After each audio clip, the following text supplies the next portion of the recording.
ce qu'on vous propose ici, c'est une formation assez large spectre, mais vous allez pouvoir trouver des fois de littérature qui est assez intéressante, soit des capsules, soit des films, des pièces de théâtre. Moi, je trouve que c'est fascinant comment on peut aller tirer des fois des éléments plus difficilement descriptibles à travers des œuvres. Puis si jamais vous avez la chance d'aller voir, par exemple, la pièce de Naomi Fontaine, Manikantesh, qui est un livre, qui est un film, et qui est aussi une pièce de théâtre portée par des jeunes Premières Nations. C'est diffusé à Montréal ces jours-ci. Vraiment, je vous y invite. Moi, j'ai trouvé ça extrêmement touchant. Et il y a là-dedans, je trouve, dépeint magnifiquement des traits culturels qui nous permettent de mieux comprendre, ici en l'occurrence, la culture Innu, mais simplement pour dire que faire des pré-recherches, à mon avis, ce n'est pas uniquement un exercice intellectuel, mais d'aller à la rencontre je dirais, de l'art, des histoires. C'est peut-être aussi aller se laisser toucher dans d'autres couches, on va dire, de l'être. Évidemment, c'est l'historique de la communauté, ses revendications. Tout à l'heure, on parlait de la nation Atikamekw, qui, sur le plan, par exemple, des relations avec les forestières, a un historique évident de tension qui est encore à ce jour très, très présent. Puis, le régime forestier a malheureusement, même s'il doit prendre en compte l'intérêt des populations autochtones, va générer énormément de mécontentement. On a tout je vous dirais, un chassé-croisé d'intérêts qui sont malheureusement pas toujours facilement compatibles. Vous avez des revendications territoriales. Parfois, ces revendications, on le voit, par exemple, dans certaines régions, vont se chevaucher d'une nation à l'autre. Alors, c'est le cas, par exemple, vous vous souvenez peut-être de la reconnaissance territoriale du Canadien de Montréal au Centre Bell il y a quelques années qui avait fait, qui malheureusement n'a plus ni aux uns ni aux autres. Ils ont été obligés un peu de refaire du fine-tuning parce que, historiquement, les Anishinaabe avaient également été présents. Ils se sentaient injustement mis de côté dans cette reconnaissance territoriale. C'est le cas de d'autres régions, comme celle de Québec, qui peut être disputée aussi par différentes nations. Puis on n'est pas là aujourd'hui pour trancher, là, c'est pas du tout ça, mais simplement pour garder en tête qu'au niveau de la reconnaissance territoriale, des fois, puis de la présence historique des peuples autochtones, il y a aussi des tensions qui existent entre les communautés.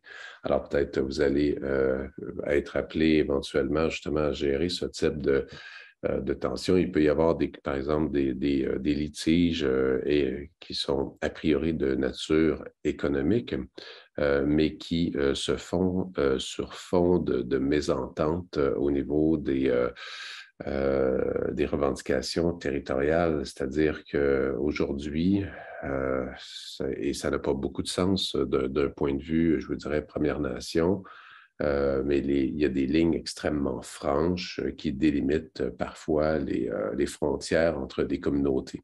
Or, traditionnellement, ces limites franches n'ont jamais existé et sont souvent contestées.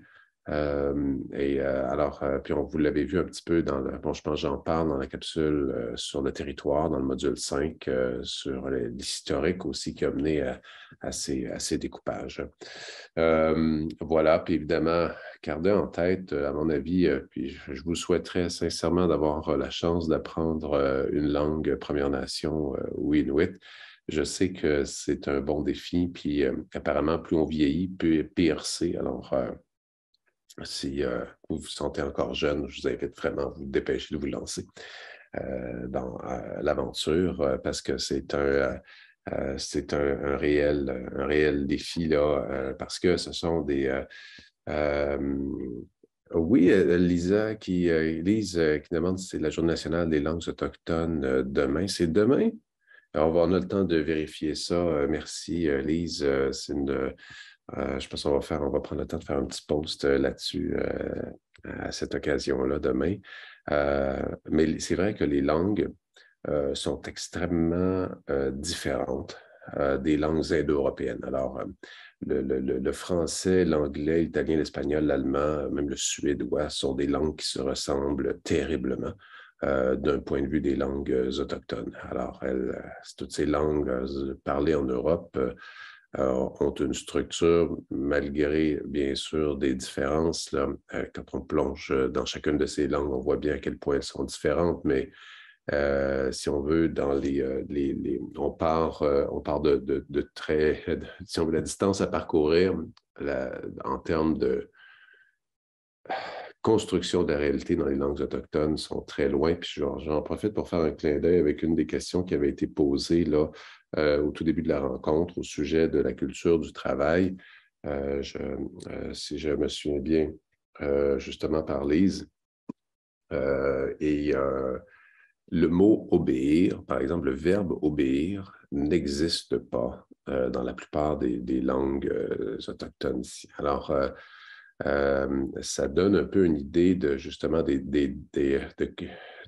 l'importance du consensus, la hiérarchie est quelque chose d'assez étranger. Si jamais d'ailleurs vous en avez le temps et l'envie, vous avez peut-être vu passer à Radio-Canada la série Laissez-nous raconter.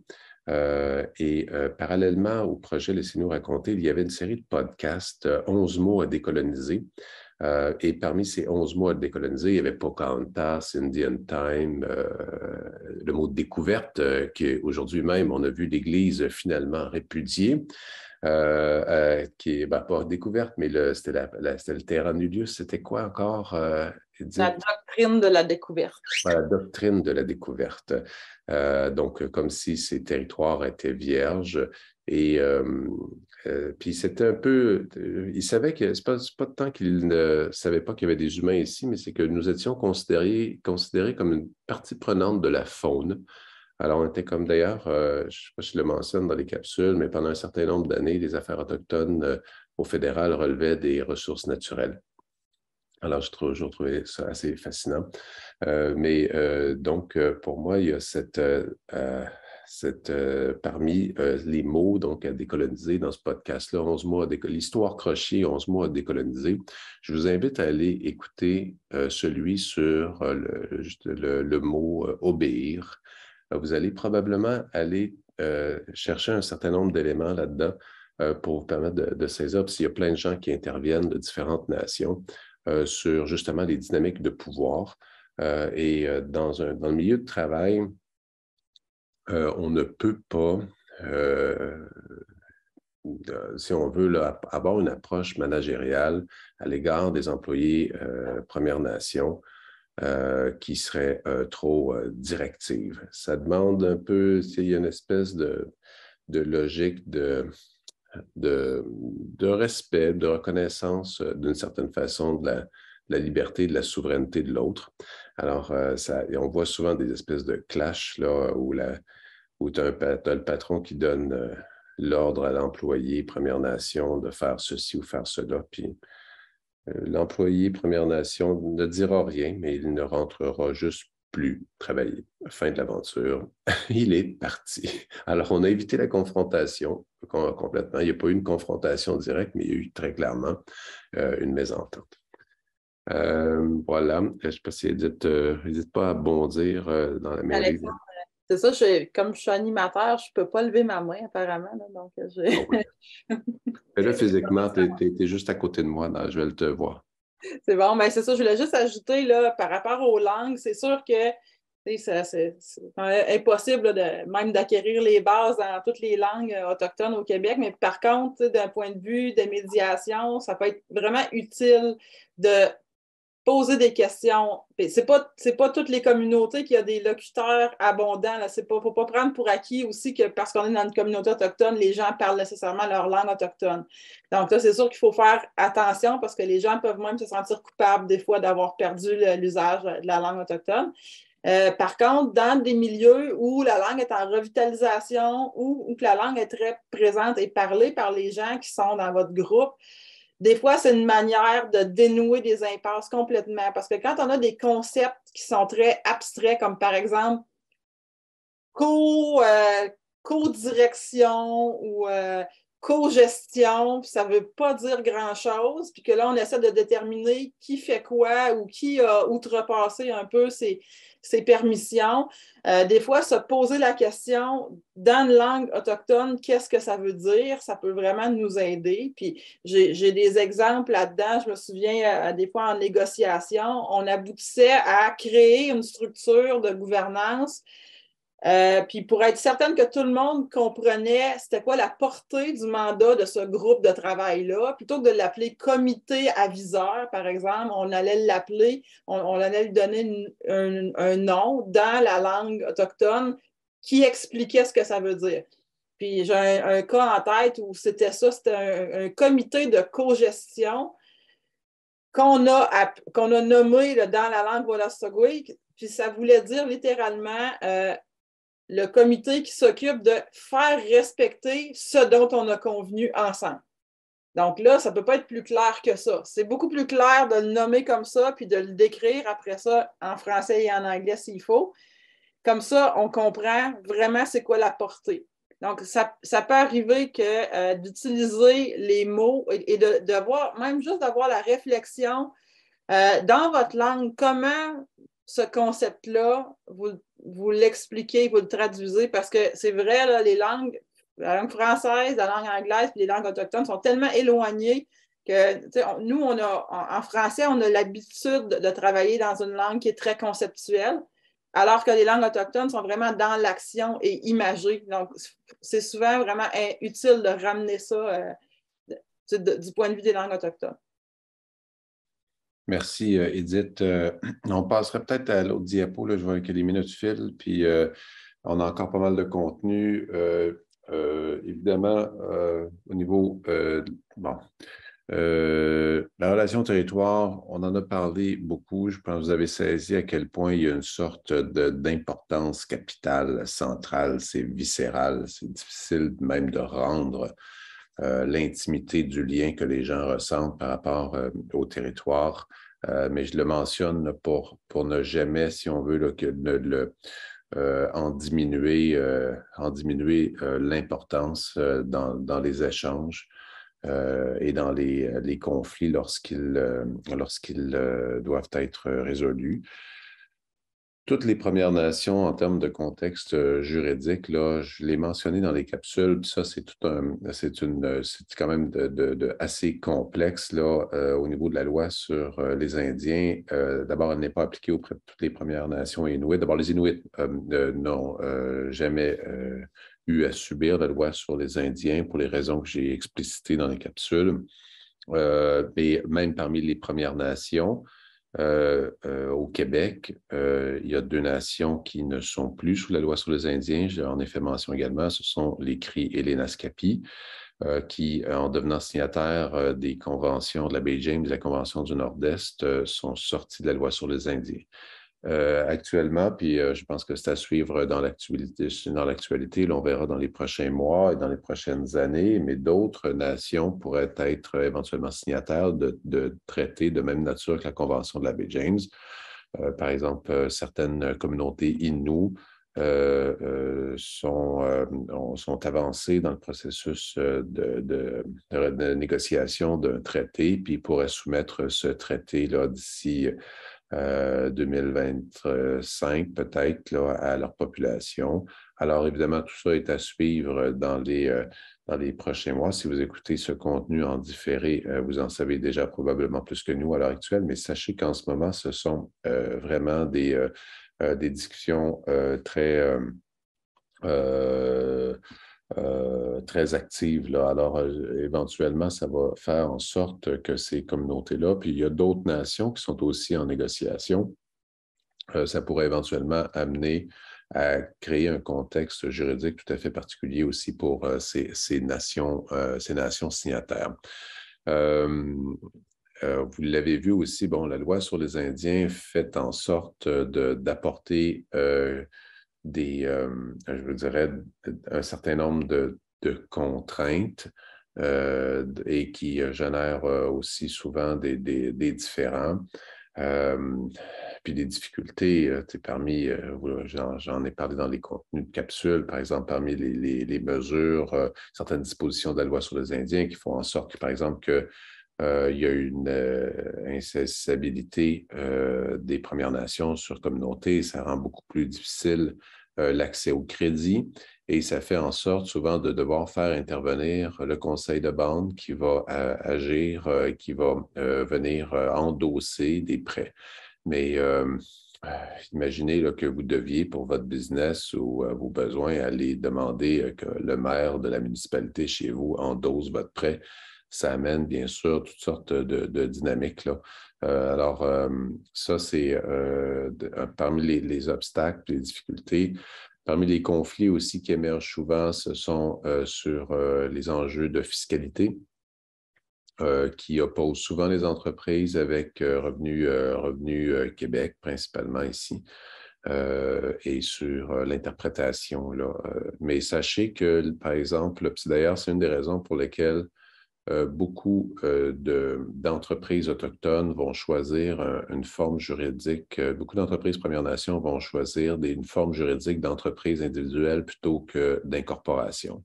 Parce que l'incorporation, devenant une personne morale distincte, n'est pas dépositaire de droit. Donc, même si l'entièreté de ses actionnaires sont Premières Nations, donc la corporation, elle, est soumise au régime fiscal des entreprises, ce qui ne sera pas le cas des entreprises individuelles.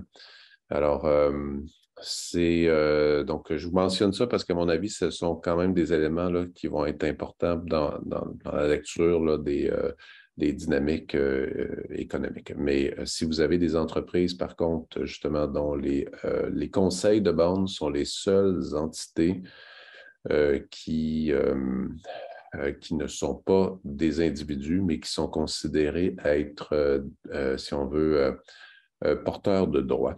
Donc, ils représentent les Premières Nations, puis ça amène toute une logique là, qui fait en sorte qu'il y a des exemptions fiscales pour les entreprises des conseils. Encadrement administratif dans les communautés, il y aurait beaucoup à dire sur tout ça. Je tiens simplement à mentionner qu'il y a souvent cette espèce de croyance que les fonds peuvent être gérés à la bas comme je te pousse dans les communautés. Alors que dans les faits, dans la majorité des cas, les fonds qui sont transférés à l'intérieur des conseils de bande sont des fonds transférés à travers des programmes fédéraux. Rappelons que Québec, le gouvernement du Québec ne verse presque rien d'argent public dans les communautés, à l'intérieur de tout ce qui est service dans les communautés. Donc, c'est entièrement fédéral, qu'il y a une reddition de comptes qui est incroyablement lourde. On parle entre 300 et 400 rapports de reddition de comptes par année que doivent générer les conseils de bande pour répondre aux différents programmes. Voilà. Alors, on va... je ne sais pas si tu voulais rajouter quelque chose là-dessus, Edith. Ben, peut-être juste là, vraiment c'est des choses qui sont pas toujours accessibles facilement là, de comprendre la structure administrative des communautés. Donc, on a tout intérêt à poser des questions, puis dans tous les cas, pas le prendre pour acquis parce que c'est ce qui fait que ça peut être très long d'avoir une réponse des fois. Là. S'il y a un conseil de bande impliqué là-dedans, ou même s'il y a une compagnie qui est reliée au conseil de bande, il peut y avoir de nombreuses étapes, là. Puis c'est ça qui peut retarder. Donc, je pense que dans ces cas-là, il vaut mieux poser des questions pour être certain de bien comprendre qui est impliqué, puis c'est d'avoir une bonne idée des délais que ça peut prendre des fois. Peut-être, en tout cas, parmi les éléments importants, il y a de réelles profondes différences entre une structure municipale et une structure de conseil de bande. On ne peut pas, si on veut, dans une sorte de raccourci, penser que ces structures-là sont sont similaires, ni en termes de droit, ni encore, donc, ni en termes juridiques, ni même en termes de structure. Alors, les conseils de bande ont des responsabilités liées à l'éducation, à la santé, aux services sociaux, à la protection de la jeunesse, en plus d'autres, si on veut, responsabilités qu'aurait aussi une municipalité liée, par exemple, aux infrastructures, aux services policiers, etc. Alors, on avait d'ailleurs, la semaine passée, il m'avait été donné le défi de résumer les structures politiques et administratives des Premières Nations et des Inuits en 15 minutes. Joyeux défi, bien sûr. Je pense que le mieux que je pouvais faire, c'était, je pense, bien sûr, de donner un aperçu général, mais aussi de faire sentir à quel point on a devant nous des structures qui peuvent être assez différentes. Alors, si vous allez travailler, par exemple, chez les CRI, vous allez voir que il y a une réelle structure qui est découlée de la signature de la Convention de la baie James avec une espèce de structure qui va être à la fois politique avec le Grand Conseil des CRI Iyuichi et l'administration régionale CRI, là, qui est l'appareil administratif là, qui est chapeauté par le Grand Conseil. On en était rendu à la slide sur la question de la gouvernance. D'abord, peut-être ce que je tiens à mentionner, c'est qu'il n'existe bien sûr pas une seule structure de gouvernance là, pour l'ensemble des communautés. Vous l'avez vu là, dans les formations en ligne, possiblement, là, il existe quand même une assez vaste diversité de réalités, de structures.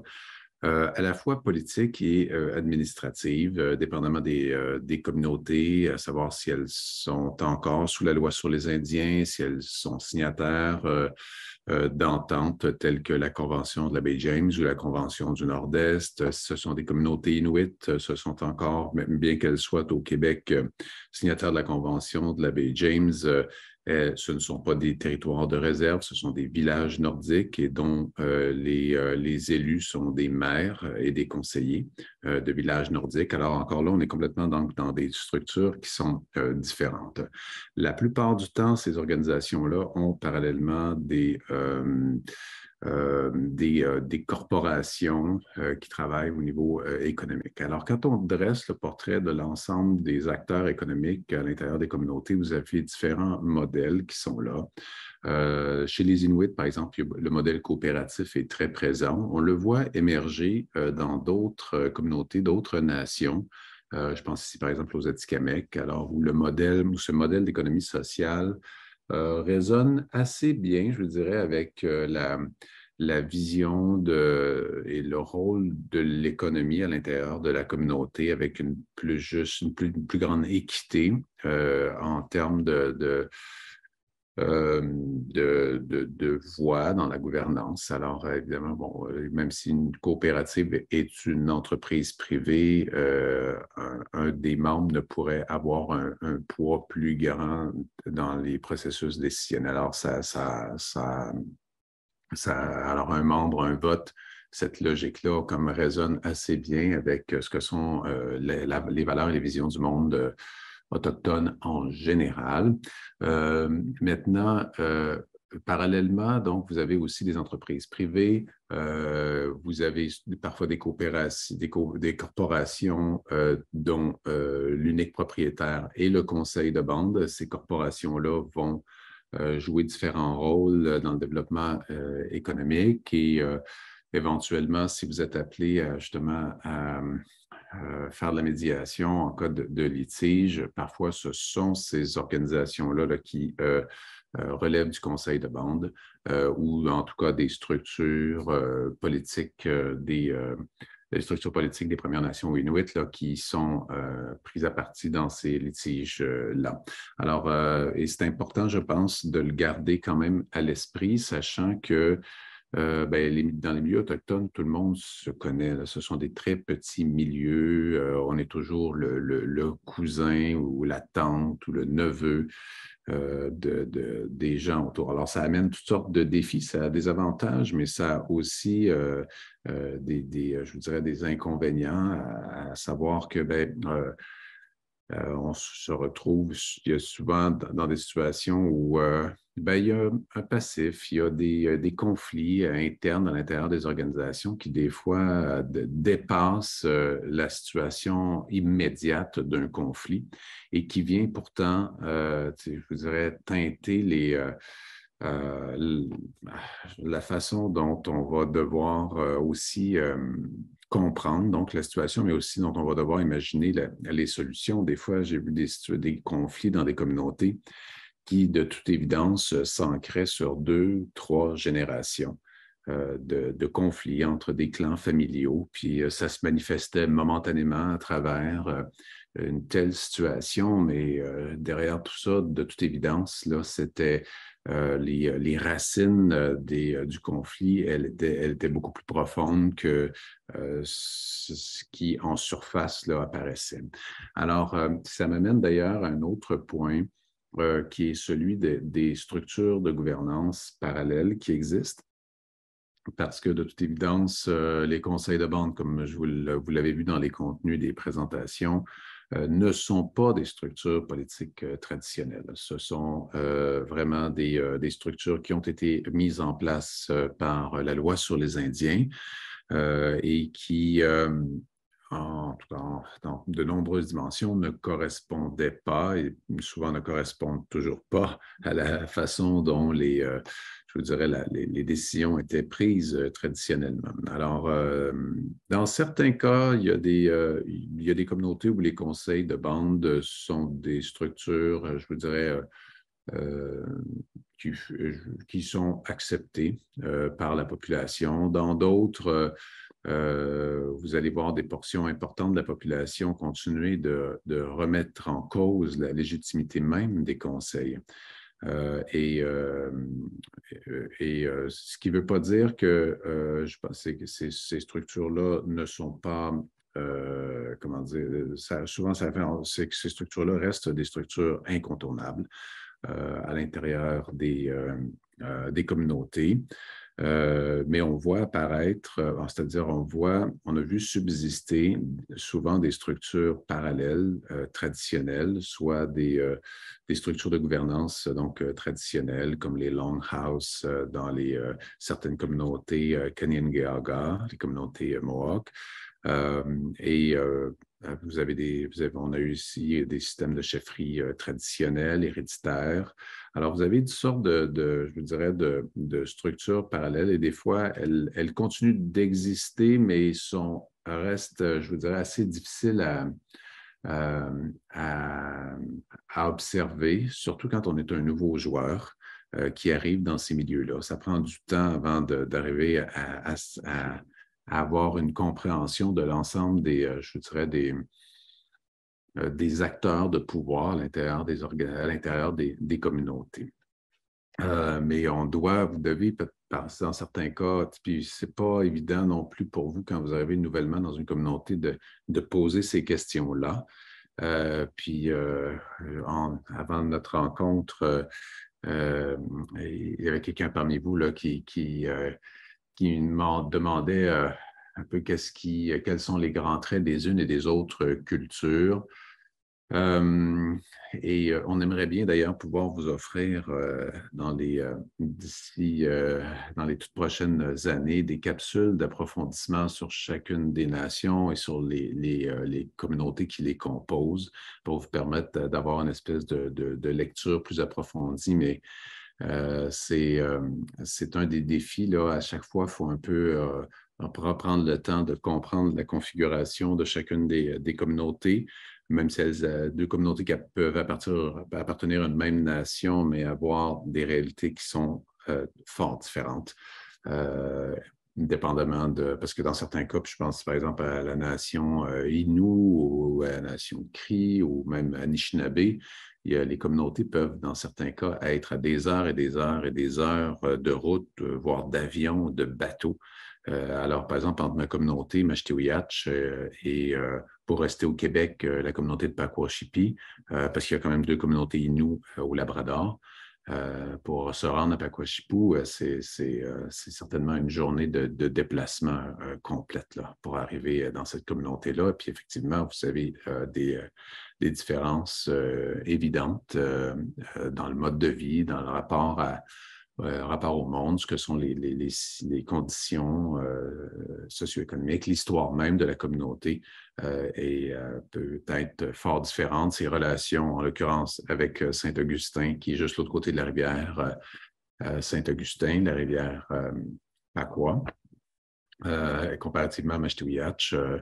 Dans ces liens, remarquez, il y a toujours souvent des tensions. Il y a des tensions je veux dire, entre les municipalités et les communautés, bien qu'on a vu beaucoup d'efforts se déployer au cours des dernières années pour raffermir, reconstruire les ponts. Puis vous l'avez peut-être vu passer, mais en mars dernier, donc en mars 2023, il y avait à Gatineau un cercle économique qui réunissait les maires de très nombreuses municipalités et les chefs Premières Nations, dans une idée justement de voir de quelle façon est-ce qu'on peut mieux mettre en commun les efforts. Mais reste que sur le plan des relations économiques notamment, il y a parfois encore des tensions. Rares sont les mois où il n'y a pas un article qui porte sur des situations de discrimination qui ont été observées. Par exemple, là, je pense encore ici récemment, il me semble avoir vu une situation où, par exemple, la semaine dernière, les Atikamekw disaient avoir été l'objet de discrimination à Trois-Rivières dans le cadre de la tenue d'un tournoi de hockey. Alors, je pense que ça, c'est à prendre en compte aussi là, dans la lecture là, qu'on doit faire des relations. Voilà. J'ai oublié quelque chose, Edith? N'hésite pas à jumper. Je pense que tu as couvert pas mal. Là. Dans le fond, c'est sûr que la diversité entre les différentes communautés, c'est ça, c'est vraiment, il n'y a pas de règle générale. Là. Des fois, il peut y avoir 2 communautés de 2 nations différentes qui se ressemblent pas mal. Parce que, bon, par exemple, la communauté de Escipit et la mienne, on se ressemble beaucoup, on est juste de l'autre côté du fleuve. Donc, historiquement, il y a toujours eu des contacts, même si on n'est pas de la même nation. Puis, c'est vraiment de rester l'esprit ouvert là-dessus parce que qu'est-ce qui fait la nation essentiellement, c'est l'histoire partagée, une partie de l'histoire partagée et la langue surtout partagée. Le reste, le vécu colonial peut être vraiment différent là, dans les différentes communautés. Donc, c'est vraiment, je pense que de s'informer de ça va vraiment être aidant pour mieux comprendre c'est quoi que cette communauté-là en particulier, qu'est-ce qui fait sa couleur spéciale. Oh, j'ai changé de slide. Non, c'est correct. Je t'ai rendu à l'autre. Alors, n'hésitez pas si vous avez des questions de les formuler dans le chat.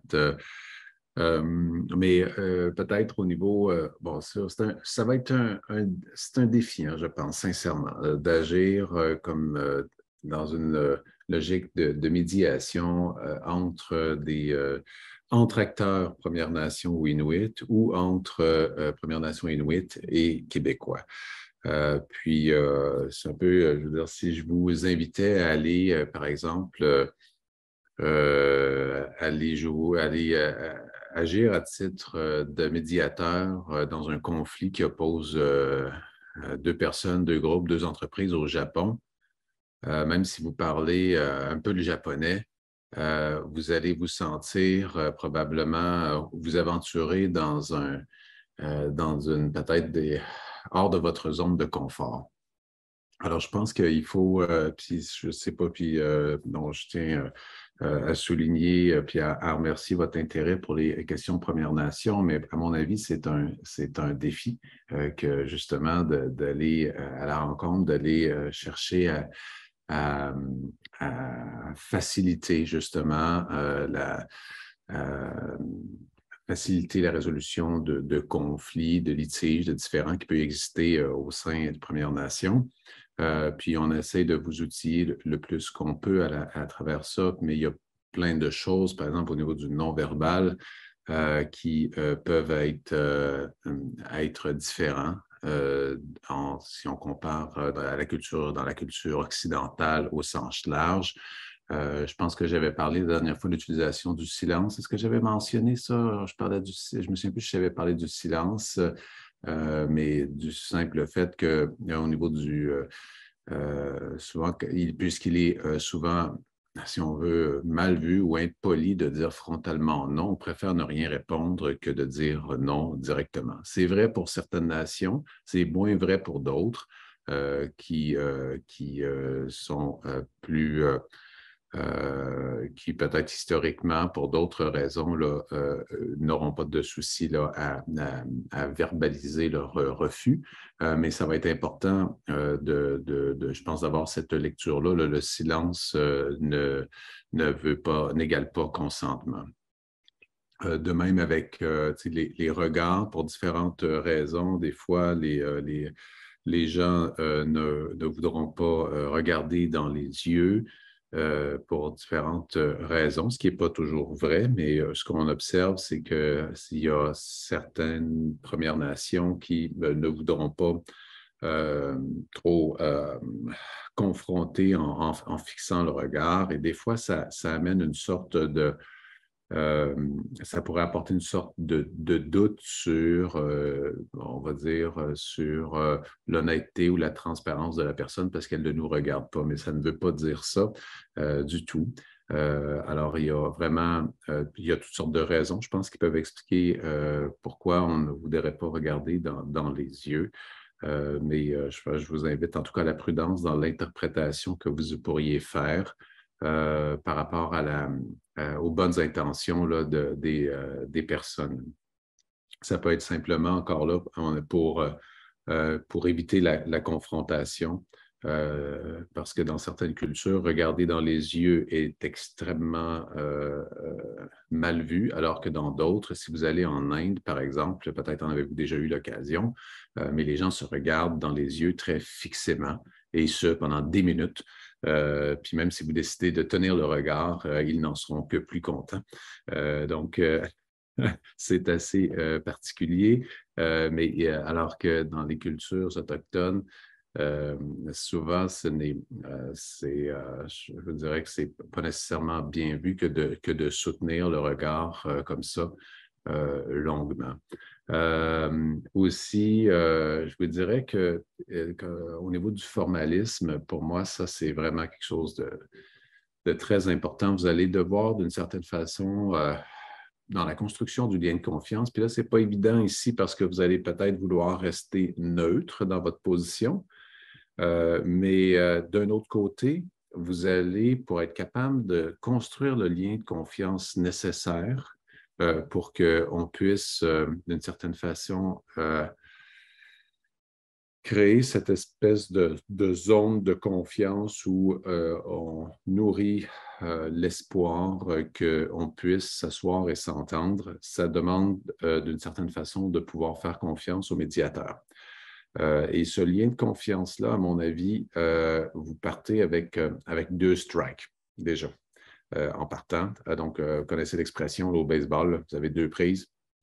3e prise, vous êtes out. C'est que là, quand je dis que vous êtes parti avec 2 prises, ça veut simplement dire qu'on a peut-être moins de chances d'être pardonné pour nos premières erreurs quand on travaille avec les Premières Nations, parce que il y a souvent un passif qui est là, une expérience négative, dans le sens où on a l'impression que des gens, aussi bien intentionnés soient-ils, partent de trop loin dans la compréhension des enjeux autochtones et que, d'une certaine façon, on se dit, comme Première Nation, qu'il y a trop de chemin à faire en peu de temps pour penser que la personne va être en mesure de nous accompagner correctement. C'est un peu ça la logique qui est derrière.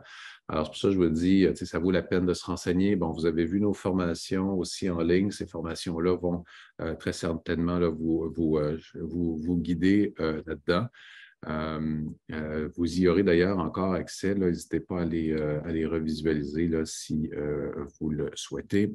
Mais ce que je mentionnais ici, c'est éviter l'excès de formalisme parce que justement, dans la création de ce lien de confiance, ça suppose que d'une certaine façon, là, on enlève le costume de ses fonctions. Et parce que quand on arrive avec le costume de ses fonctions, on arrive dans un rôle social. Et il y a une sorte de méfiance, en tout cas moi, ce que j'observe, une sorte de méfiance alentour des fonctions sociales occidentales. Quand on arrive avec un chapeau de représentant d'une société d'État, représentant du gouvernement, représentant d'une entreprise, représentant des médiateurs du Québec, eh bien, d'une certaine façon, c'est comme si ça posait une sorte de barrière dans la construction d'un lien de confiance interpersonnel. Et le lien interpersonnel, ici, à mon avis, il est crucial pour construire donc ce lien de confiance que l'on cherche à bâtir. Alors, dans toutes les cultures, bien sûr, l'amitié est quelque chose d'important. Mais j'ai quand même l'impression que dans les milieux autochtones, le lien d'amitié, un lien un peu plus direct, humain à humain, il occupe une place importante. Comme si, je dirais, ça exige de peut-être de se il y a une expression, là, quand c'est quelque chose qui est trop sophistiqué. Quand on est trop, il faut d'une certaine façon se désophistiquer dans nos relations avec les gens. Puis quand je dis désophistiqué, ça veut dire pour moi de retourner peut-être sur des éléments plus universaux dans nos relations avec les autres. Alors, c'est pour ça que je vous invite vraiment ici à faire, par exemple, à vous méfier d'être trop dans le formalisme dans vos relations avec les gens. Edith, n'hésite pas hein, si tu veux m'interrompre ou ajouter. Oui, ben en fait, tu me passes le ballon, là. Il y a peut-être quelques petites choses, là. Faut pas se surprendre, là. En milieu autochtone, les gens se tutoient énormément, là, rapidement. Donc, ça, c'est justement, ça fait partie du formalisme, là, qui est pas toujours confortable, là, d'avoir. Puis ça, le plus qu'on est capable d'en enlever, en restant vous aussi confortable, évidemment, ça va aider à créer des liens. Puis, quand tu parlais, Alexandre, ça me rappelait aussi que bon, dans plusieurs langues autochtones, là, sont construites évidemment très différemment du français ou de l'anglais. Donc, les il ou elle, c'est pas lorsque les personnes s'expriment en français, c'est tout mélangé. Donc, on va parler d'Alexandre, quelqu'un va dire elle. C'est normal. C'est beaucoup chez les Atikamekw, les Inuits, là, il y a vraiment ce mélange parce que dans la langue, ça n'existe pas, là, le genre.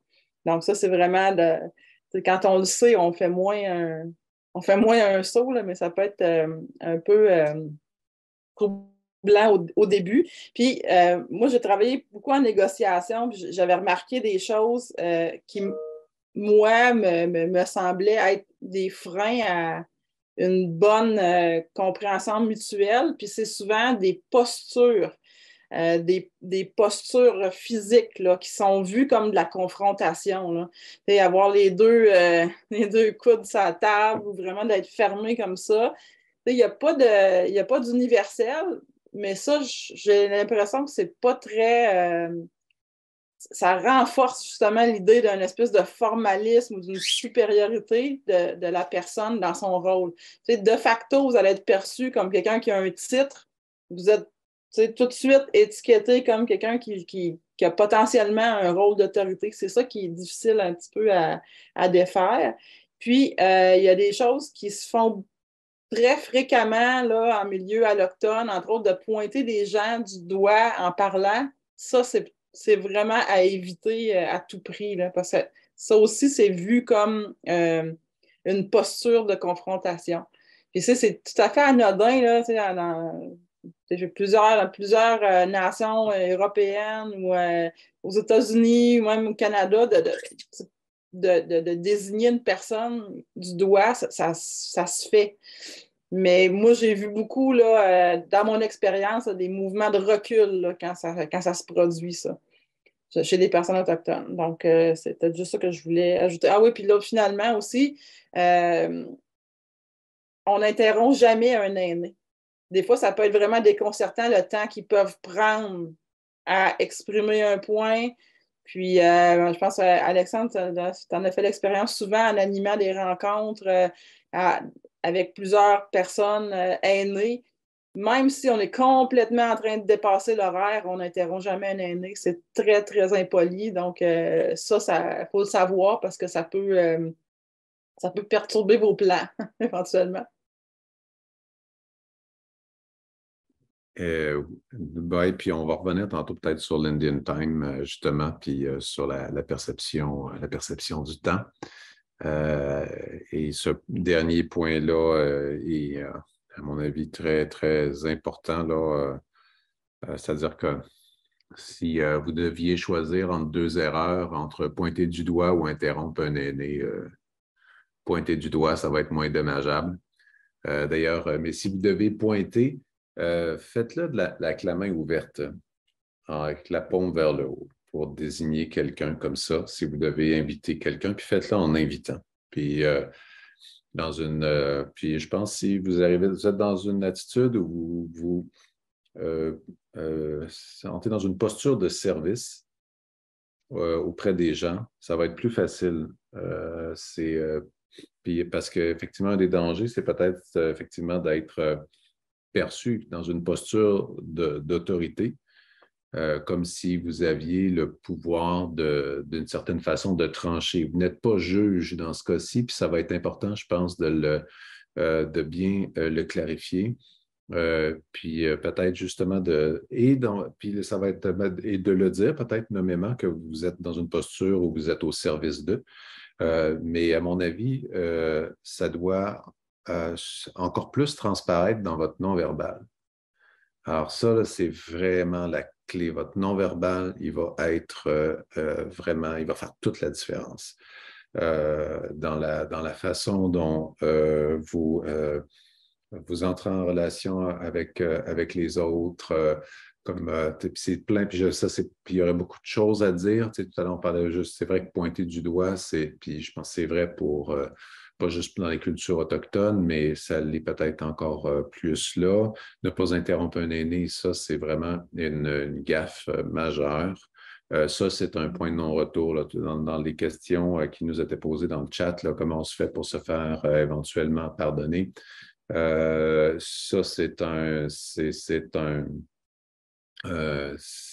vous avez les péchés véniels et les péchés mortels. C'est ça, un péché. C'est quoi l'autre? Véniel et je ne sais plus c'est quoi l'autre. Les péchés capitaux. Alors ça, c'est vraiment dans les péchés capitaux. Vous ne pouvez pas interrompre des aînés. Ça va probablement être un point de non-retour. Alors, puis je dirais pire encore, vous ne pouvez même pas manifester votre impatience. Alors, je parlais du non-verbal, vous ne pouvez même pas laisser entendre qu'il serait peut-être temps qu'il finisse. Impossible. Il n'a pas fini, il continue, et vous êtes probablement le seul que ça dérange vraiment. Alors, gardez-le en tête. De toute façon, en milieu Première Nation, on est habitué que ça prenne du temps. Quand un aîné prend la parole, on l'écoute et on l'écoute jusqu'au bout. Je pense que c'est important de garder en tête qu'il se passe quelque chose dans cette durée, dans ce message, dans cette énergie, je dirais, ou cette ambiance qui est posée par l'aîné qui va faire ce partage. Alors ça, vous l'avez peut-être vu, je ne sais pas dans quelle mesure, puis d'ailleurs, ça pourrait même possiblement être quelque chose que vous allez voir dans certaines résolutions de conflits où peut-être un aîné de la communauté va être invité aussi à venir entendre, puis agir, écouter, conseiller, pourquoi pas.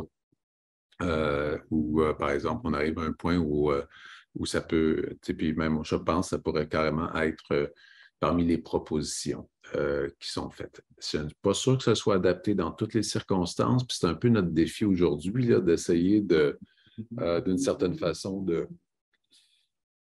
d'imaginer toutes les circonstances possibles où on pourrait être appelé à agir comme médiateur. Pour ça, je vous dis, à chaque fois, ça va devoir être modulé de manière différente. Mais donc, je pense que ça, ça fait plusieurs points importants, là, je pense, qui sont importants. Et quant à se faire pardonner, ben, à mon avis, le pire qu'on puisse faire, c'est de peut-être refuser d'admettre ses torts et ses fautes. Puis ça, je pense que c'est quelque chose qui est quand même vrai en milieu autochtone aussi. Là, faute avouée est à moitié pardonnée. C'est-à-dire qu'à partir du moment où vous avancez dans une posture d'humilité et où, et allez valider, hein, si vous pensez, même si vous avez un doute sur le fait que vous avez peut-être commis un impair, euh, allez le valider parce que la personne ne va pas nécessairement non plus vous le dire nommément puis vous confronter, sauf que la fois d'après, la personne ne se présente pas ou dans les entrefaites, on interrompt le processus de médiation sans que vous ayez pu réellement comprendre pourquoi. Parce que ça va peut-être être un défi si à certains moments donnés, puis ça va peut-être être frustrant pour vous de ne pas saisir pourquoi est-ce qu'un processus de médiation a échoué. Qu'est-ce qui s'est passé? Et ça va peut-être être difficile pour vous même de lâcher des coups de fil après ça pour aller comprendre qu'est-ce qui s'est passé. Alors, je vous dirais, n'hésitez pas là, si vous pensez que vous avez peut-être puis il va vous falloir énormément, d'une certaine façon, de vigilance, d'attention sur le non-verbal des gens, sur les émotions qu'ils peuvent avoir vécues. Puis n'hésitez pas à valider. Je pense que ça va juste seulement créer un climat de confiance. Si vraiment vous avez la confirmation que vous avez dit quelque chose qui a pu heurter pour une raison ou pour une autre, je pense que de simplement reconnaître ses torts et s'engager à y faire attention dans l'avenir, pour moi, ça peut être suffisant pour recréer comme un niveau de confiance minimal pour poursuivre les discussions. Voyons voir. Et puis, bon, être conscient de ces biais, ça, on en a tous, puis ça va être, puis quand je dis on en a tous, les Premières Nations aussi en ont. Alors, ça va être un défi, je pense. On dit que parfois dans la communication humaine, le non-verbal en dit beaucoup plus long. C'est-à-dire l'inconscient communique beaucoup plus qu'on ne le pense dans tous nos échanges, puis notamment par du non-verbal, mais pas que. Et d'une certaine façon, c'est comme si dans la communication entre les humains, il y avait peut-être beaucoup plus d'inconscient que de conscient. Alors, c'est un défi de le faire en interculturel. Il faut être clair, là, malheureusement, c'est pas comme si vous alliez gérer des conflits interculturels entre des gens qui proviendraient d'Amérique latine, d'Afrique, d'Europe ou d'Asie. On a un passif à l'intérieur même de la société canadienne entre les peuples autochtones et le reste de la société. Il y a un passif qui est là. Il y a le sentiment, souvent du côté des Premières Nations et des Inuits, de ne pas être compris de la part des autres citoyens. Il y a une sorte je vous dirais, il y a a fortiori de raison de faire attention à ses propres raccourcis cognitifs et à ses propres interprétations de la situation et des causes du raisonnement ou les causes du sentiment que peuvent avoir les gens envers différentes situations.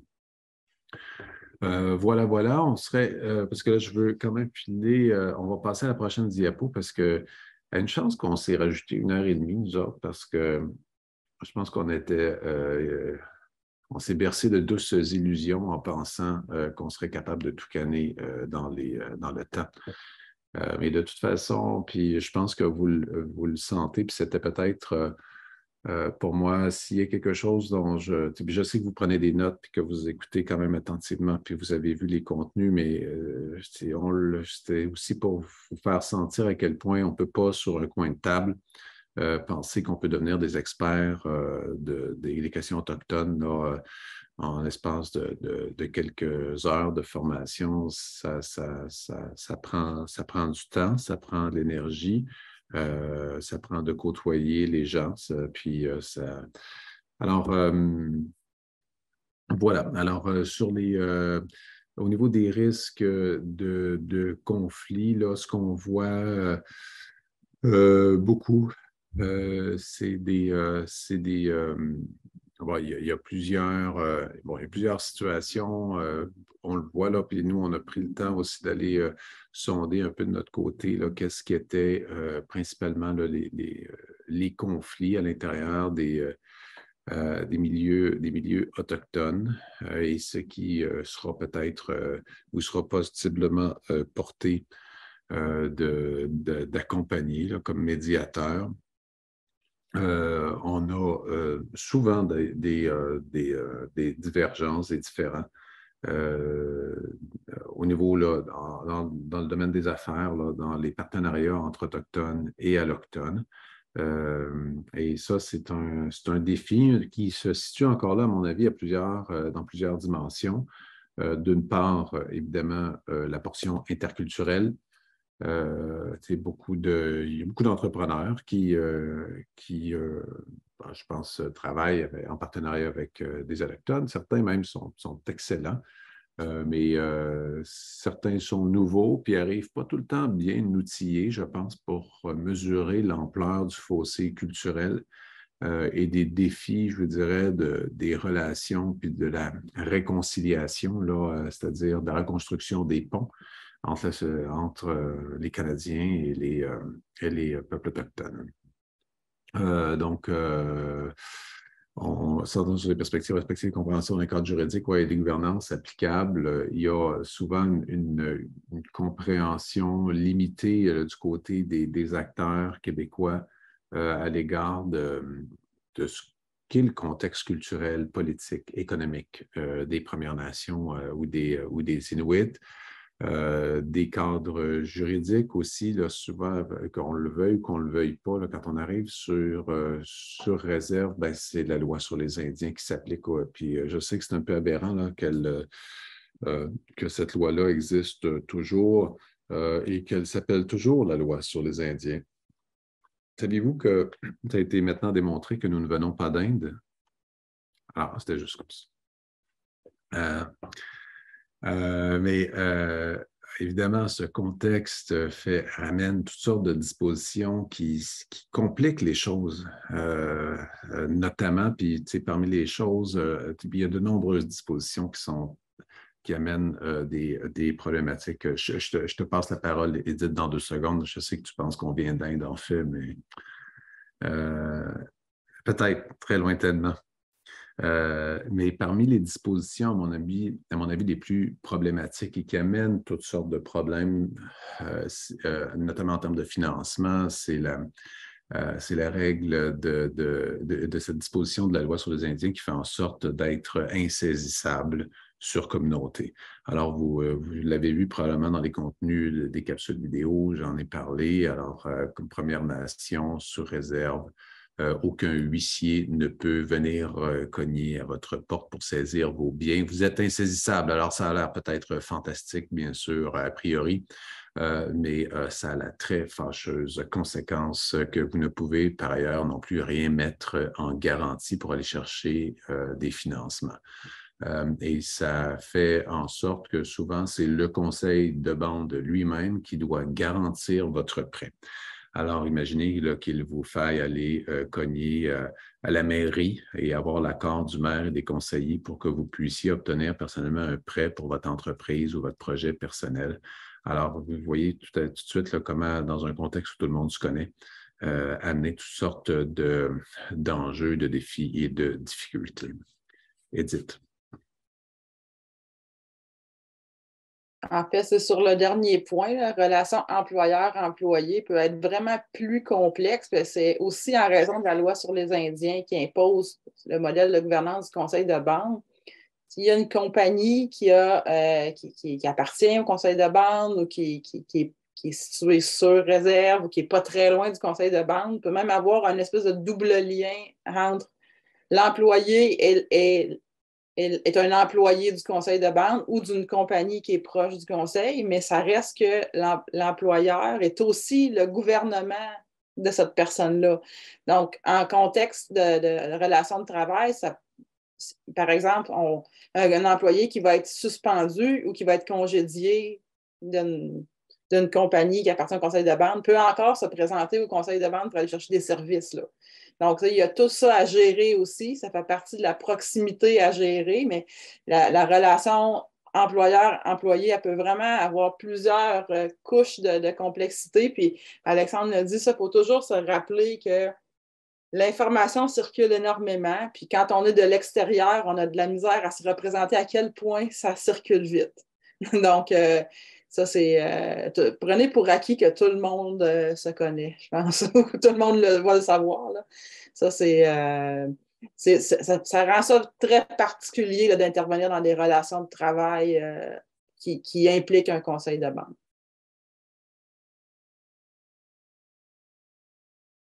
Merci, Edith. Alors, je passerai peut-être à la diapo suivante. Ah oui. C'est Edith qui nous a mis cette citation. Un aîné très célèbre, Tikamek. Il y a quelque chose que tu sais, mais que tu ne sais pas que tu sais que tu devrais savoir. Et puis moi, j'avais une version, une autre version plus alambiquée peut-être, mais puis au sujet, là, c'est juste pour faire la parenthèse sur la question des biais inconscients. Puis le problème, c'est d'une certaine façon le pire, à mon avis, c'est de ne pas se méfier de des conclusions trop rapides auxquelles on pourrait arriver quand on cherche à interpréter les différentes situations qui se présentent à nous. Alors, puis on a une formation d'ailleurs qui s'en vient bientôt sur les biais inconscients et peuples autochtones. Où on donne quelques trucs là, aux gens là, pour, si on veut, là, faire attention à ça. Puis, parmi les choses que l'on peut déjà aller modifier, c'est juste déjà dans notre terminologie.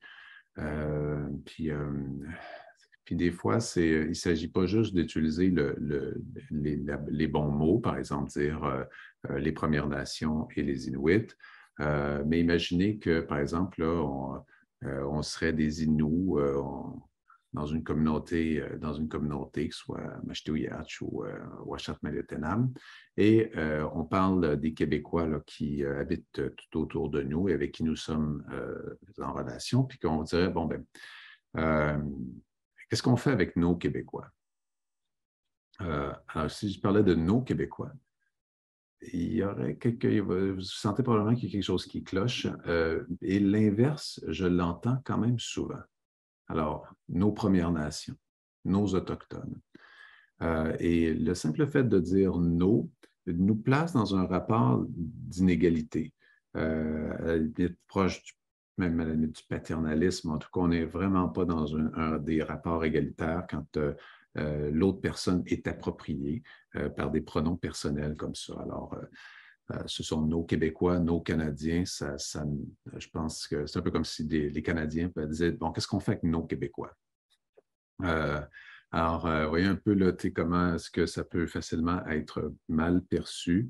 Et à mon avis, il faut faire attention. Ça peut être donc des termes, des petites choses subtiles, mais qui, à mon avis, traduisent d'une part, bien sûr, peut-être certains de nos biais. et déjà de les changer dans la façon même dont nous nommons la réalité, c'est aussi aller transformer ses propres biais. Alors, je ne sais pas si tu voulais rajouter quelque chose, Edith, là-dessus. Non, alors,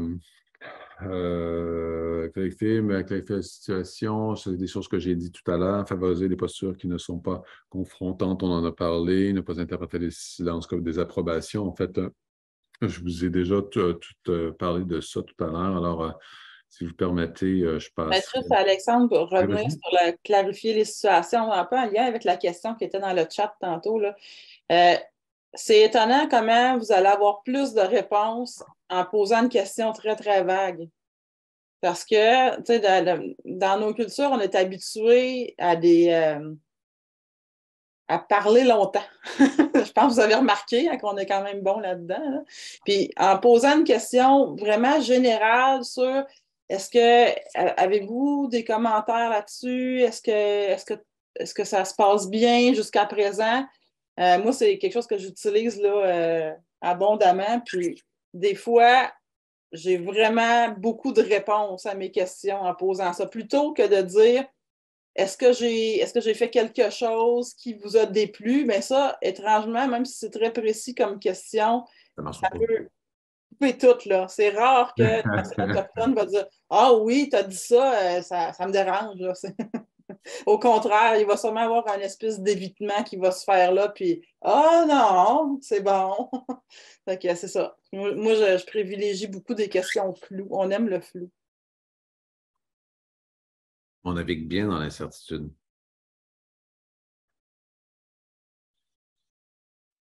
Alors, l'Indian Time. Alors, vous avez entendu parler de cette notion d'Indian Time. Mais en fait, souvent, puis il n'y a pas que l'Indian Time. Je pense qu'il y a souvent, on le voit dans différentes cultures, là, il y a toujours le temps de l'autre qui n'est jamais le bon. D'ailleurs, je me souviens que lors de du dernier webinaire, là, en fait, la première partie, là, on vous avait parlé de cette série de balados, 11 mots à décoloniser, dont un qui porte sur le mot obéir pour la culture du travail, puis je vais y revenir tout à l'heure dans un instant, puis celui-là sur Indian Time, mais il y en a d'autres, hein, je vous invite vraiment à les écouter, c'est sur Découverte, Réserve, Pocahontas. Vous allez les voir. Puis on demande donc à différentes Premières Nations inuites de se prononcer sur l'Indian Time. L'Indian Time, d'abord, je pense que c'est important de garder en tête que cette notion, il n'y a pas qu'une seule notion du temps chez les Premières Nations. Donc, Edith et moi sommes Premières Nations et pourtant, nous étions au rendez-vous à l'heure aujourd'hui. Donc, tout le monde n'a pas non plus une notion, on va dire, élastique du temps. Moi, ce que j'observe, en tout cas, c'est que plus on habite et plus on a un mode de vie qui est proche des cycles naturels, plus l'idée de devoir respecter un horaire avec des heures précises devient un concept presque absurde, en fait, et voire contraignant, enfreignant la liberté, enfreignant je dirais la juste action. Alors, si le matin même, puis je le vois quand je travaille, je suis dans des communautés, et des fois, il se passe toutes sortes de situations, parfois dramatiques en communauté, et le matin, bien, il peut se passer dans la maison où la personne où la personne vit, avec qui vous avez normalement une rencontre à 8h30, il peut se passer toutes sortes de choses. Les gens vivent ce que je pense vivent facilement des situations qui peuvent être véritables défis humains pour toutes sortes de raisons, parce que souvent, bon, vous le savez, il y a des réels problèmes, par exemple, d'habitation. Il y a un manque criant de logements et de maisons dans les communautés et ça amène souvent de la surpopulation à l'intérieur des maisons. Puis ça entraîne toutes sortes d'enjeux sociaux, psychosociaux, économiques pour les communautés, mais ça amène aussi le fait que ben, même si on a rendez-vous à 8h30, au niveau des priorités, ça ne sera peut-être pas la première priorité en haut que d'être là à temps à 8h30. Vous avez de toute façon l'intention d'y aller. Vous allez peut-être arriver seulement à 9h, mais vous ne serez peut-être pas nécessairement en top priorité pour régler les problèmes du matin. Alors, ça demande beaucoup je vous dirais, de flexibilité. Aussi, un autre élément, c'est que quand on vit en territoire, le fait où on est beaucoup plus proche des cycles de la nature, le fait d'aller prendre son train à E23, ça fait pas beaucoup de sens. Donc, c'est un autre rapport au temps. Et un autre rapport, je vous dirais, à la productivité.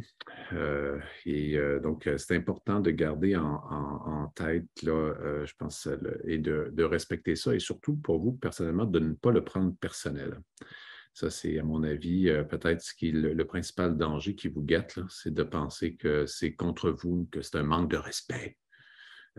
Contre vous, on avait pris rendez-vous pour tant, on s'était dit à 8h30, la personne n'est pas là, elle ne me considère pas, elle ne me respecte pas, etc. Ça n'a rien à voir avec vous, vraiment, rien à voir avec vous. Et donc ça va être important, puis je pense que ça va possiblement révéler davantage sur vous-même que sur l'autre, la façon dont vous allez réagir à ces situations-là. Puis, avant de passer la parole à Edith, là, je vais juste faire une petite parenthèse là, sur le rôle de l'humour. Alors, on aime beaucoup se taquiner en milieu Première Nation et se taquiner beaucoup sur nos travers, nos faiblesses, puis nos particularités. Et je vous dirais que les gens qui réagissent davantage lorsqu'ils sont piqués ou taquinés sur tel et tel sujet, vont s'attirer une avalanche, en fait, de blagues. Alors, c'est comme si, voilà, au lieu d'intimider les gens à faire davantage de blagues, ça va probablement avoir l'effet inverse et vous allez créer une avalanche de blagues là-dessus. Puis, d'une certaine façon, ça va vous obliger à vous améliorer et peut-être à vous accepter, en fait, ce travers ou les améliorer. Bref, il y a une sorte souvent, en tout cas, en milieu autochtone, je vous dirais, se prendre trop au sérieux, c'est quelque chose qui est très mal vu. Votre capacité d'autodérision et votre humilité est probablement un grand atout. Edith. Juste sur l'Indian Time, mon père dit toujours, l'Indian Time, ce n'est pas une raison pour être en retard. Ça veut dire qu'il faut prendre le temps de bien faire les choses. Ça, je pense que c'est très important. Les maniaques de l'ordre du jour, là, c'est vrai que ça peut être très, très confrontant, là, parce que surtout, si je pense, vous avez certainement développé ces aptitudes-là en médiation, là, parce que là, l'idée, c'est vraiment d'arriver quelque part où tout le monde est confortable. Là, c'est certain que ça prend énormément de flexibilité en termes du temps, le temps que ça va prendre. Puis des fois, là, on peut avoir l'impression en milieu autochtone que la conversation va nulle part, mais faites-y confiance. Ça va faire un cercle, elle va revenir. Ça va revenir, ça va fermer. Puis ça, j'en ai parlé souvent avec des enseignants à l'université allochtones qui enseignent à des étudiants autochtones. Puis combien de fois ils se disent « Ah, OK, c'est long, là, le commentaire, je ne sais pas de quoi ça parle vraiment, mais ça va finir par faire une boucle, puis tout ça va prendre du sens. Là. Donc, il faut des fois faire vraiment confiance, puis prendre le temps de laisser les gens s'exprimer, puis d'aller au bout de l'idée. Puis je pense vraiment que ça vient du fait que nos langues sont très imagées, sont vraiment très visuelles dans l'action. Des fois, quand on explique en français, c'est facile de jouer dans des concepts abstraits. Mais dans les langues autochtones, des fois, il faut expliquer longtemps quelque chose pour faire comprendre à l'autre c'est quoi notre sentiment, notre pensée, notre vision, parce qu'il y a beaucoup d'images là-dedans là, qu'il faut faire intervenir. Puis, moi aussi, je veux vraiment insister sur le fait de ne pas le prendre personnel lorsqu'il y a un retard, parce que, puis moi-même, je l'ai vécu en tant que professeur, là, avec des étudiants qui ne se présentent pas, puis, tu sais, j'ai tendance à être choquée parce que je suis quelqu'un de très productif dans la vie, mais quand j'apprends le lendemain que la personne elle a été héliportée à l'hôpital, je me sentais mal d'être un petit peu choquée que la personne ne soit pas là. Donc, vraiment, pas présumer qu'il s'est passé que la personne n'est pas là parce qu'elle a oublié ou parce qu'elle est en retard sur l'Indian Time. Il y a des tragédies qu'on a de la misère à imaginer qui peuvent se passer dans une communauté autochtone. Oui, merci Edith. C'est peut-être juste pour rebondir sur la façon dont les gens s'expriment, parce que des fois, vous allez avoir l'impression que ça fait 10 minutes que la personne parle, puis qu'elle n'est pas dans le sujet. Et ça va vous demander de la patience. Vous auriez envie, là, avec votre marteau, là. Hors d'ordre, propos hors d'ordre. Mais faites confiance que la personne va terminer sa boucle. Puis moi, je l'ai vu souvent, puis on a, par exemple, l'importance de se raconter des histoires. Alors, vous avez l'impression que la personne pense sur une chire, comme on dit. Vous connaissez l'expression « partir sur une chire » ? C'est un mot, très ancien mot français, je suppose. Partir sur une chire, et là, elle est partie, elle raconte une histoire qui, a priori, n'a pas de rapport. Et à la fin de son histoire, des fois c'est long, ça dure 5, 10, 15, des fois ça dure jusqu'à 20 minutes, va avoir raconté son histoire pour illustrer comment elle voit les choses, comment elle ressent les choses, pourquoi elle ressent les choses. Et moi, souvent, je l'ai vu dans notre façon de prendre la parole. Où donc on prend le temps de raconter des choses. Alors, et puis qu'est-ce que je ferais avec une question comme celle qui vient d'apparaître? Est-ce qu'on peut... Oui, moi j'ai une idée, moi. Parce que ça me fait penser, la réponse est oui en ce qui me concerne, là. Puis ça, je le vois souvent... Pour le bénéfice peut-être de ceux qui réécouteraient ça et qui ne voient pas le contenu, la question je me demande si on peut mal faire en voulant trop bien faire. Oui, c'est ça. Puis ça, vouloir trop bien faire, pour moi, ça me fait penser un peu à des gens qui nous aiment trop. on rit un peu de ça à la blague. Des fois, là, on appelle ça des Indian lovers, là, des gens qui ont des stéréotypes. Puis je ne dis pas que c'est votre cas, là, au contraire, là, mais ça me fait penser à ça. Donc, les gens, ils nous voient comme d'une manière très romantique. Puis ça, c'est agaçant. On a l'impression de devoir se comporter d'une certaine manière pour correspondre aux attentes, là. Donc, je pense que là où je veux en venir, c'est un bon exemple on dirait que je suis partie sur une chire, mais c'est pas partie sur une chire, je m'en viens, là. C'est qu'il faut rester soi-même, vraiment, là. On n'est pas censé tout savoir, vous n'êtes pas censé tout savoir, puis c'est pas parce qu'on a eu une jasette de quelques heures, puis vous avez suivi les formations que vous savez tout. Mais arriver avec un intérêt sincère, poser des questions, être ouvert d'esprit, ça, c'est bon. Puis ça, c'est pas vouloir trop bien faire, c'est être soi puis être une personne qui est sincèrement intéressée. Même l'erreur serait comme d'en faire trop, de faire tellement de recherches que là, vous arrivez déjà avec une idée préconçue puis il n'y a plus d'ouverture à l'écoute puis à l'échange. Ça serait ma réponse. Je pense justement, si tu passes à la diapo suivante, là, ça porte exactement là-dessus sur l'idée de rester d'une certaine façon authentique, sincère. Pour moi, c'est vraiment votre meilleur atout. Puis de toute façon, à mon avis, Vous allez faire ce que vous pouvez pour accompagner de votre mieux les gens pour recréer un pont. Je veux dire, à l'impossible, nul n'est tenu de toute façon. Vous accompagnez ces gens-là du mieux que vous pouvez. Puis je vous souhaite de ne jamais connaître l'échec, mais en fait, je ne suis même pas sûr que je vous le souhaite réellement parce que dans l'échec, on apprend énormément. Si vous n'en commettez pas d'échec à partir de maintenant, c'est parce que vous en avez commis énormément dans le passé. Donc, c'est pour moi, il se passe, vous y allez de votre mieux, au meilleur de vos connaissances. Ça, à mon avis, c'est une bonne posture, comme je vous disais tout à l'heure, aussi une posture où vous êtes sincèrement au service des gens qui sont là. Donc voilà, peut-être le dernier point ici qui est quand même, à mon avis, peut-être juste, oui, c'est ça, éviter les délais trop serrés pour moi. Là, bon, je pense qu'on l'a assez martelé depuis tout à l'heure, l'idée de se donner de la marge de manœuvre. Alors, des fois, je sais que ce n'est pas évident parce que là, vous avez 1 heure ou 2 heures prévues de telle heure à telle heure. Dans certains cas, c'est sûr que vous allez peut-être arriver dans des milieux économiques où les gens sont davantage dans une logique de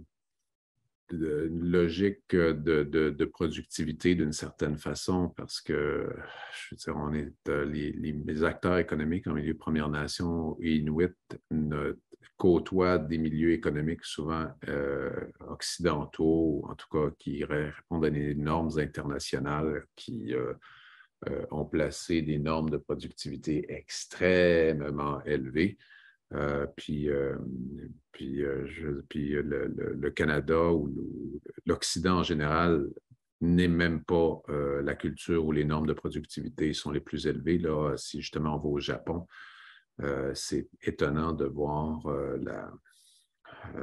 ou en Corée du Sud, comment est-ce que les normes de productivité sont clairement au-dessus de celles attendues dans la culture occidentale au sens large. Sincèrement, je ne suis pas sûr que ce soit des modèles à suivre pour l'avenir de l'humanité. On en reparlera, si vous voulez, autour d'une rencontre informelle. Mais à mon avis, donc, il y a vraiment de la marge de manœuvre à s'accorder dans le temps. Faites attention simplement de ne pas... je pense que pour moi, ça, c'est vraiment un élément important parmi même dans les éléments de médiation, là, de faire en sorte de s'entendre sur un échéancier, un calendrier de travail conjoint, communément convenu, qui respecte les besoins de tout le monde. Tout à l'heure, Edith en a fait mention au niveau de le fait que l'information circule, tout le monde se connaît, tout le monde se partage de l'information. On pourrait parler du téléphone Innu, du téléphone Wolostokwe. Tout le monde se parle. Puis voilà, c'est ça. Donc, ça ne veut pas dire que l'information va nécessairement être déformée, mais en tout cas, tout le moins, l'information, elle, circule. L'éléphant dans la pièce. Edith, tu veux-tu parler du mammouth? Oui, bien, l'éléphant dans la pièce, c'est ça. C'est par exemple des relations ou des guerres de clans que tout le monde est au courant. Ça existe, puis ça va venir teinter. Là, c'est ce que vous essayez de régler. Donc, il y a toujours un équilibre à garder entre adresser directement, je sais que ça ne se dit pas en français, là, mais j'ai de la misère à trouver un meilleur équivalent. Discuter directement de la problématique, parce que ça, comme je disais tout à l'heure, quand c'est trop direct, les gens vont éviter. Mais vous, c'est important de le prendre en considération, là, qu'il y a d'autres choses que ce qui est sur la table. Là. Il y a un gros éléphant qui est là. Ça peut être une guerre de clans, ça peut être un conflit d'intérêts apparent qui implique des élus, ça peut être tout simplement, on est en période électorale. Ça, c'est très perturbant là, dans une communauté, étant donné la petite taille des sociétés. C'est sûr que tout le monde connaît qui se présente. Il y a des dynamiques de pouvoir à cette période-là de l'année où moi, ça m'apparaîtrait très ambitieux de vouloir régler un gros problème pendant cette période-là. Si moindrement il y a des gens qui sont impliqués, je choisirais peut-être une autre période que la période électorale dans une communauté. Donc, ça c'est des éléphants dans la pièce qu'on ne peut pas faire comme s'ils n'existaient pas. Même chose pour les relations personnelles entre des gens qui sont au pouvoir et des gens influents dans la communauté, puis des personnes qui sont impliquées dans votre processus de médiation. Puis les relations, la préservation des relations, c'est probablement une des plus grandes motivations de faire aboutir le processus de médiation. Puis ça, on l'a mis, je ne sais pas si vous avez vu les capsules vidéo qui vont être publiées, là, qui vont passer sur YouTube, mais on a mis beaucoup l'accent là-dessus parce que c'est ça la différence entre la médiation puis le processus juridique où il y a un gagnant-perdant, là. Puis ça, c'est très, très important. Les relations, on n'a pas le choix de les maintenir. On est des petites communautés, on vit ensemble, on connaît tout le monde. Une grosse chicane là, au sein d'une communauté là, qui fait que deux personnes ne se parlent plus, c'est dur à vivre pour tout le monde. Donc, ça, c'est vraiment la motivation première, je pense. Puis, gardez aussi en tête, là, le dernier point, c'est que il y a des personnes que vous ne verrez jamais à la table, que vous ne rencontrerez jamais, mais qui tirent la couverte de leur côté, qui ont un énorme pouvoir de faire dévier ou d'influencer le processus de médiation puis la direction des discussions. Je pense entre autres à certains aînés qui sont très influents. Dans certaines communautés, il y a des femmes qui sont aussi très, très influentes. Processus électoral, encore une fois, dans cette période-là, on dirait que plus rien est normal. Les gens peuvent prendre des décisions sur la base d'être élus ou de favoriser un candidat. Donc, ça c'est toutes des réalités d'une micro-société, là. Donc, je pense que c'est vraiment important là, de bâtir une relation de confiance parce que ça, ces informations-là vont vous apparaître en apprenant à côtoyer les gens, en discutant avec eux. Parce que c'est qui, dans le fond, on revient un peu à une discussion qu'on avait là, dans la dernière rencontre. Qui est-ce qui prend les décisions? C'est à qui il faut que je parle? C'est qui a le pouvoir pour de vrai? Bien, dans certains cas, c'est pas toujours clair. Mais il y a souvent plus de personnes impliquées dans la médiation que ceux qui sont devant vous. C'est certain. Merci, Edith. Alors, écoutez, ça complète, parce que là, plusieurs des autres points ici, on les a nommés d'une façon ou d'une autre au cours de la dernière heure ou de l'autre. Puis je dirais vraiment très succinctement en 5 minutes sur les dernières slides, d'autant plus qu'il y a plusieurs éléments là-dedans que j'ai déjà nommés. Donc, surtout si on veut se garder quelques minutes à la fin là, pour nos échanges. Alors, peut-être simplement là, vous indiquer qu'à mon avis, on le voit, là, il y a une sorte de bouillonnement, là, de foisonnement là, au niveau de l'entrepreneuriat Première Nation Inuit. On voit de plus en plus là, d'entreprises autochtones émerger dans toute une série de domaines touristiques, alimentaires, construction, transport, pêcherie,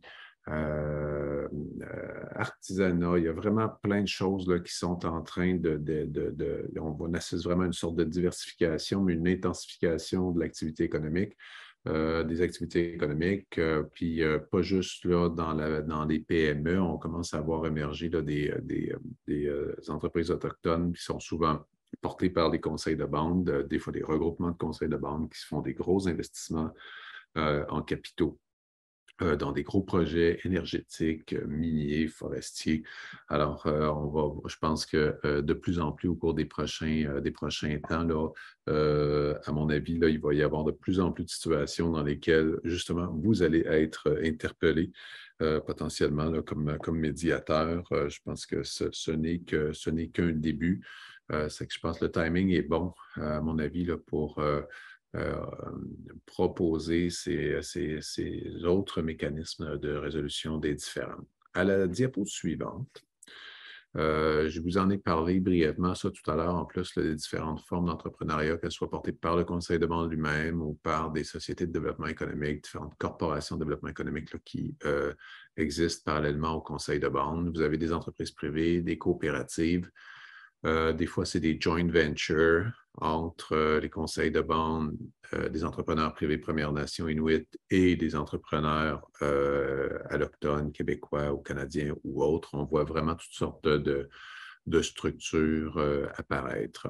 Alors, l'important, là, je pense, je l'ai souligné tout à l'heure, c'est cette espèce de croissance très intense là, que l'on voit un peu partout. On voit même dans certaines régions les Premières Nations devenir des acteurs économiques de premier plan, non seulement dans la communauté elle-même, mais dans toute la région. On parlait des CIPIT notamment tout à l'heure, mais il y a d'autres exemples de communautés qui deviennent des acteurs économiques majeurs de leur région. Donc, peut-être simplement mentionner que d'abord, l'économie est loin d'être quelque chose qui est né avec l'arrivée des Européens. Là. Il y avait une économie, puis une économie internation, des systèmes d'échange économique, même panaméricains qui existaient là avant l'arrivée des Européens ici, des vastes systèmes d'échange qui préexistaient. Alors, le commerce n'est pas arrivé avec l'Europe, avec les Européens et la colonisation. L'économie, c'est l'échange entre les gens, entre les familles, entre les clans, entre les groupes, entre les nations, et c'est absolument nécessaire pour combler les besoins de tout le monde. Tout le monde n'a pas nécessairement la même vision de l'économie. Puis je fais juste une petite parenthèse ici parce que longtemps, jusqu'en 1951, vous le savez peut-être, je l'ai mentionné dans des capsules, là, mais toute pratique spirituelle autochtone était rendue illégale par la loi. On était passible d'emprisonnement, littéralement, si on était pris à avoir à célébrer peu importe quelle croyance autochtone. Alors, vous imaginez comment c'était large, mais il y a eu une loi, même une loi dite anti-potlatch. La loi anti-potlatch, le potlatch était un événement annuel très important dans l'Ouest. Ça n'existait pas ici. Le potlatch en tant que tel, en tout cas, c'était pas au même sens que c'était désigné dans l'Ouest, mais la logique était souvent la même ici pendant les rencontres estivales. C'est-à-dire que la rencontre du potlatch, qui était bien sûr, je dirais, empreinte tout du long d'un esprit spirituel, servait dans les faits à redistribuer les richesses cumulées pendant l'année. Alors, pourquoi fait-on de l'économie au juste? Et dans quel objectif? Alors, est-ce que c'est pour accumuler des capitaux? On est dans quelle logique fait-on de l'échange?